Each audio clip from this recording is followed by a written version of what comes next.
Now, what I'll do is I'll add in a crash sound, crash cymbal. So I'll go over here, grab a cymbal sound,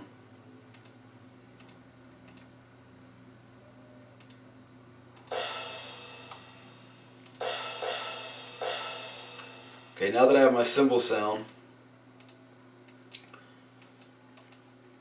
I'll bring the volume to the way I want it, down to 40. Then I'll put an effect on it, an echo, turn it up to a 4-second echo on 25%. That'll let it sound something like this. You use this to bring in your transitions and your hooks. So we're going to do that. We're going to put it at the beginning of every transition. We're going to put a crash. And then one for the ending, of course. Then you want to go back and you want to copy that channel of the crash. Reverse it. Reverse the copy, that is. Then place the copy reverse cymbals 2 bars ahead. This will lead a reverse crash into your regular crash sound, which will give a more full effect to your transitions. Then you want to bring the pitch of that up by 1. So you should now have your reverse cymbal sound like this with the beat.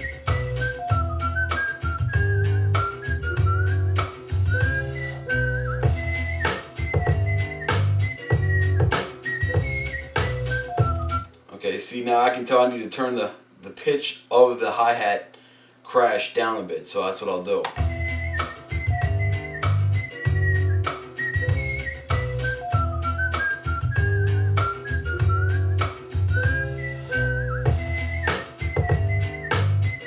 Okay, now it matches up. So that's the cymbals and the reverse cymbals and the formatting of the beat knocked out of the way. The next step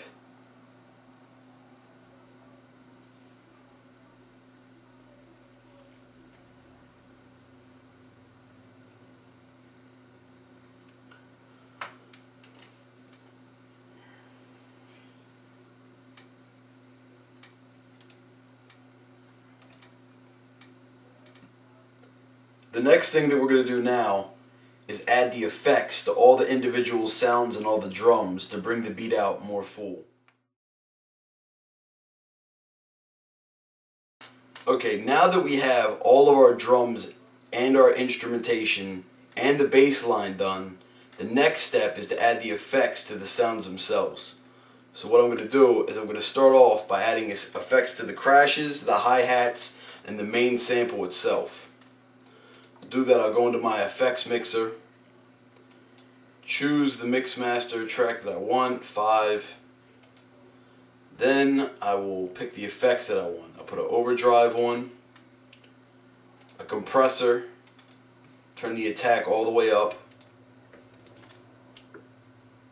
a soft clipper, and I finish it out with, where'd it go? Ah, yes, a light reverb, reverb 2. And you put this on, I don't know, it depends on the beat. I usually put it on anywhere from 10 to 30%.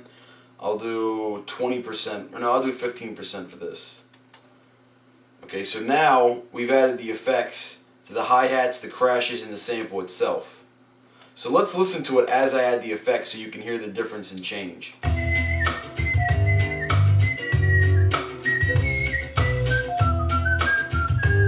Now the snare needs to have the effects put on it, so we're going to add effects onto the snare.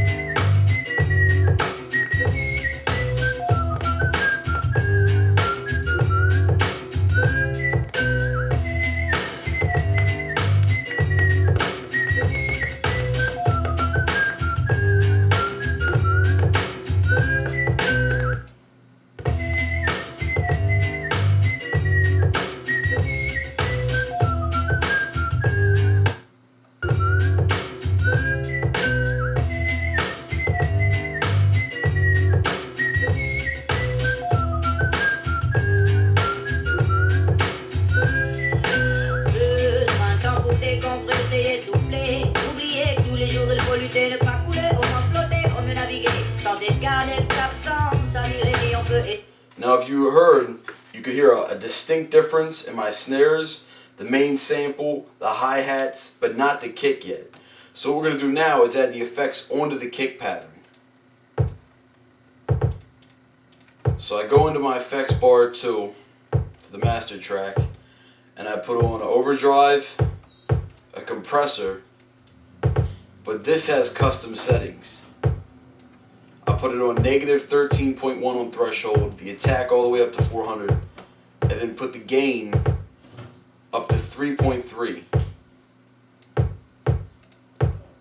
Now once you have the compressor and the overdrive on your kick, the next step is to put a parametric EQ on.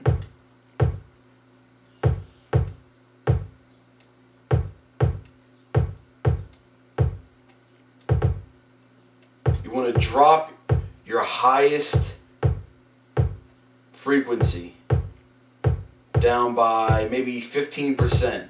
Raise your lowest frequency of 90 all the way up to about a quarter up, 25%. Then once you have that in, you put your clipper on. Now your kick's done.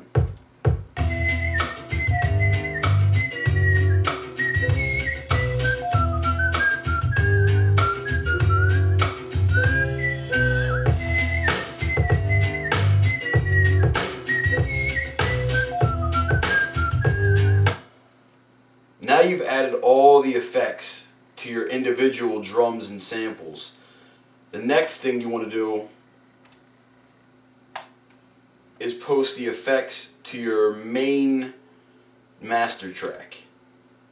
And what I put on is a regular compressor with the gain set at 5.2, threshold at negative 13.1, and turn your attack up to 199.4. Then put a parametric EQ on top of that. Turn your 8000 frequency up to 4.4.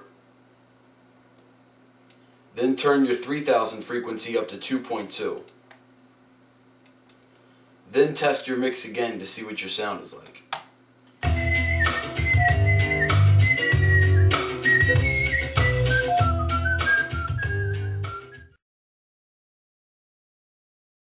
Final stages of making this beat. So what we're going to do is we're going to save the file. Name the file whatever you choose. I'm going to name this work number 761. Then I'm going to save it as an MP3 file into my folder.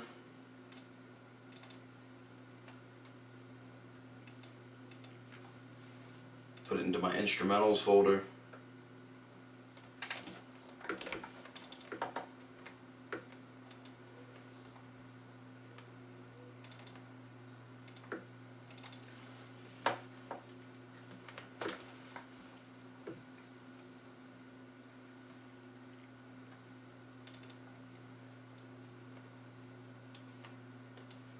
Okay, now that I have it in this other folder, I'm going to save it in here under work 761, and we're going to convert the file. Now converting the file will take about 2 minutes, 3 minutes, depending on the speed of your computer. But what this is basically doing is taking it from the file format that Fruity Loops saves in, which is FLP format, and then it converts it over to MP3, WAV, MIDI, or OGG, depending on which option you choose for its output format. I chose MP3 for this because I still need to bring it into Adobe Audition.